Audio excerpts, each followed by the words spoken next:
Oi, amigos. Vamos falar das notícias dessa semana do mundo do design e das artes? Eu tô pensando em fazer esse tipo de vídeo todo mês ou toda semana, então se você gostar desse formato de vídeo, me fala. Hoje eu tô muito inspirada. Tô com uma xicrinha tema natalício também, Valeu, Natalina! que já é estranho.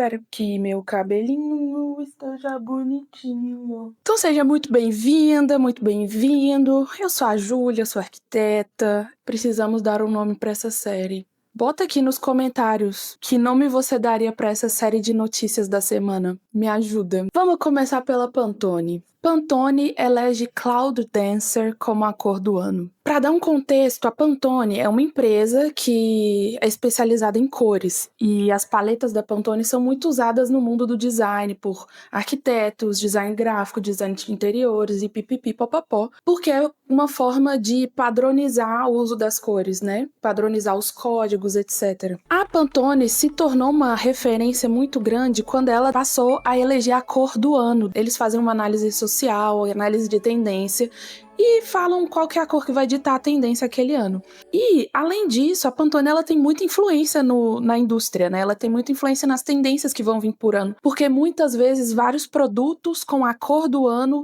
passam a ser produzidos. E essa é a primeira vez na história que a Pantone elege branco como a cor do ano. O povo tá indignado, com razão, eu acho. Mas o que eu tô, assim, um pouco não entendi muito bem foi a justificativa deles para essa escolha. Olha só esse trecho da matéria. Segundo eles, neste ano, as pessoas estão procurando calma, serenidade e clareza em meio ao barulho do cotidiano. De acordo com suas pesquisas, o tom escolhido transmite a intensificação do relaxamento e da concentração, permitindo que a mente divague e a criatividade floresça, abrindo espaço para a inovação. É o tom perfeito para o recomeço. Isso me faz lembrar uma coisa que é uma tendência do descanso como luxo, né? Em um mundo que a gente está sempre caótico, trabalhando muito, a geração Z, os millennials não fazem mais dinheiro como os pais faziam, a gente não consegue pagar conta. Cansei! Então a gente está trabalhando muito mais, a gente está alienado, a gente está ansioso. Ter tempo para ter paz se tornou um luxo. Ter tempo para ler se tornou um luxo. A gente vê aí as tendências de wellness ou a tendência de capital cultural, né? Que tem vários vídeos no TikTok, no Instagram, sobre como se tornar uma pessoa inteligente. Gente, você não vai adquirir um conhecimento que deveria ter sido exposto a você desde que você é criança, vendo TikTok, mas enfim. A cor do ano é o Cloud Dancer, que é o Pantone 114201, é o código, que é um branco suave, arejado e neutro. É um branco encardido. E assim, Pantone, o mundo tá uma loucura. Enfim, né? Também, obviamente, a Pantone ela escolhe essas cores também pensando em como será o mercado, né? Afinal, tudo gira em torno do mercado, né? A gente vive num mundo capitalista, não tem como fugir disso. O que a Pantone dita de tendência vai ditar a tendência do design no próximo ano. Então, assim que ela fala que o branco é a cor do ano, coisas brancas começam a ser produzidas, conteúdos falando sobre look branco, decoração branca, elementos de design produzidos, uma almofada, começam a ser produzidos. Todo ano acontece isso. É um pouco decepcionante que a cor do ano seja branco, eu acho. Porque o branco é muito fácil de se justificar. Eu acho a cor branca muito fácil de justificar. Eles podem justificar com leveza, com calma, eles podem justificar como uma junção de todas as cores. Queria muito saber como é o processo de escolha dessas cores. Talvez isso pode ser um tema para uma pesquisa de um próximo vídeo. Comenta aqui se você acha um tema interessante. Ah, só lembrando que todos os links das matérias que eu tô falando estão linkados aqui na descrição, tá? Notícia 2, que eu fiquei particularmente triste. Frank Gehry morre aos 96 anos de idade. O Frank Gehry morreu no último dia 5 de dezembro, na sua casa na Califórnia, e, segundo as fontes, foi por uma doença respiratória. Ele tinha 96 anos. O Frank Gehry, ele era um dos Star Architects, conhecidos como arquitetos estrela, né? Um dos maiores arquitetos do mundo. Provavelmente você já viu alguma obra dele, ou foto ou ao vivo. Eu vi uma vez, a única obra que eu vi ao vivo dele foi em Budapeste ou em Praga, não lembro. O Frank Gehry, ele é um arquiteto canadense naturalizado americano, né?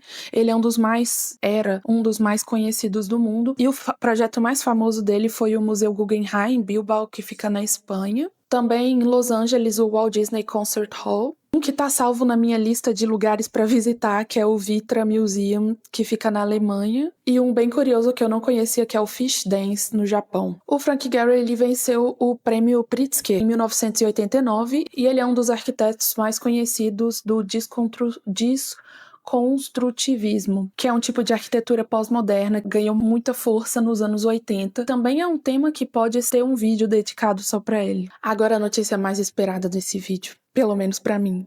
João Gomes recusa projeto de mansão em condomínio de luxo. Para esse, a gente tem que ver esse vídeo aqui, que foi onde começou todo o bafafá. Comprei terreno.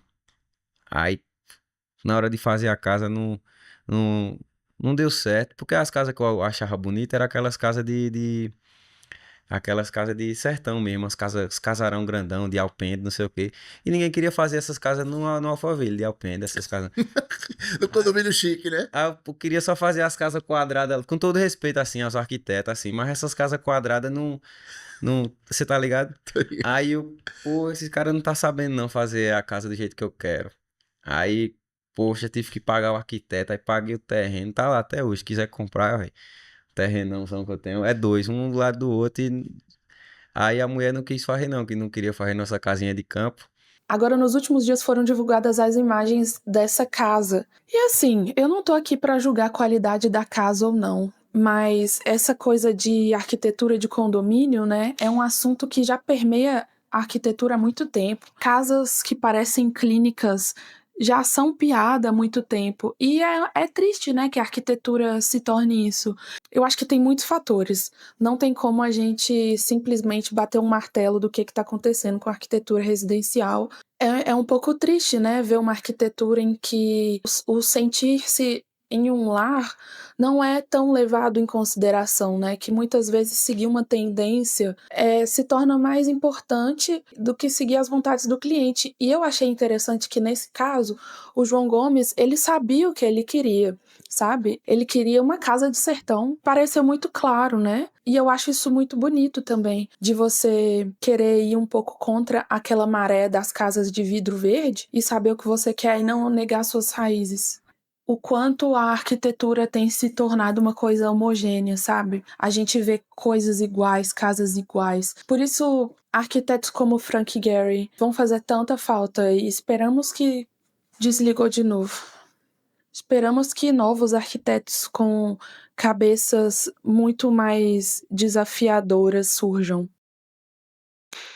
Agora, João Gomes, se você me permite uma intromissão aqui, será que você podia contratar esse moço aqui, ó? Ele chama Zé o Arquiteto 1 no TikTok. E eu amo o trabalho dele. Ele é um arquiteto, obviamente. Ele constrói arquitetura sensível. Ele fez o projeto da casa da mãe dele, né? E ele compartilhou isso no TikTok dele. E eu achei muito interessante porque ele fez uma casa projetada por arquiteto, mas que levava em conta as memórias, o afeto, as casas tradicionais da região, sabe? É um arquiteto que não passou com um rolo compressor por cima das memórias. Ele levou em conta as pessoas que iam morar ali. Acho que isso é uma das características mais importantes de um arquiteto. Você tem que ser sensível em muitas camadas diferentes, sensível à história das pessoas, a como elas vivem, ao tempo, sensível ao sol, ao vento, aos materiais, aos afetos. O teto tem que ser sensível desde o concreto até uma nuvem no céu, sabe? E eu acho que o Zé, o Arquiteto 1, ia te deixar muito feliz com a sua casa. Eu acho que se você tira a sensibilidade de um arquiteto, poxa, a gente vira o quê? Sabe? A faculdade de arquitetura, a gente aprende sobre arte, a gente aprende sobre políticas, sociedade, sobre financeiro, até psicologia tem na faculdade. E assim, eu acho triste uma arquitetura que deixa de lado a sensibilidade e foca tanto nas tendências que sim, fazem parte da nossa bagagem cultural, fazem parte do que você vai projetar, mas não podem ditar o que vai ser um projeto por inteiro. As tendências não são ruins também, elas só não são tudo. E vamos para nossa última notícia, que é: o Agente Secreto de 2025 é eleito o melhor filme do ano. Brasil! Agora rufem os tambores,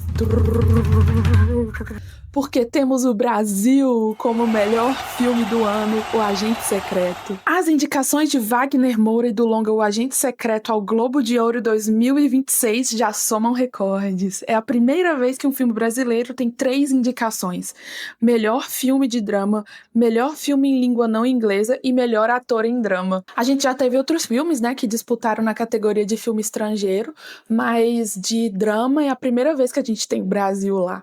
Em 2016, o Vaguinho foi indicado como melhor ator de drama, não, como melhor ator de série, quando ele estava fazendo Narcos. Mas é a primeira vez que ele é indicado como um filme brasileiro. E é isso, essas foram as notícias que eu trouxe pra vocês essa semana. Se você gostou desse tipo de formato, comenta aqui. Nossa Senhora, me dê a mão. A bateria da câmera vai acabar, então se você gostou, comenta, compartilha, manda pros seus amigos. Se esse tipo de notícia te interessa, me fala que eu trago mais notícias pra gente pro futuro, tá? Um beijo, tchauzinho.